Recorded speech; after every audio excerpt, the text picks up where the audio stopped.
Hi guys, welcome again to another episode of Door Gym. So full day nga tayo ngayon at syempre ilalagay ko pa rin dito yung mga workouts na gagawin natin. First workout nga na ginawa natin is nag-weighted pull-ups tayo. Ginawa nga natin yan for 10 reps and 3 sets. So naglagay nga lang tayo ng additional 15 pounds dyan.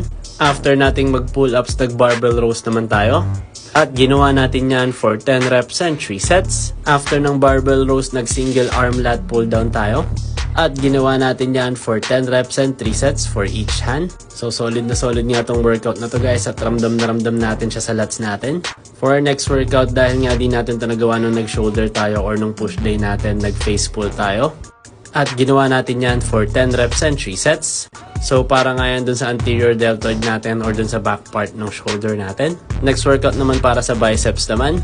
So nag-bicep barbell curls nga tayo dyan at ginawa natin yan for 10 reps and 3 sets. Next workout naman ginawa natin is nag-hammer curls naman tayo. At ginawa din natin yan for 10 reps and 3 sets. So para ngayon sa bicep and sa forearms na rin natin.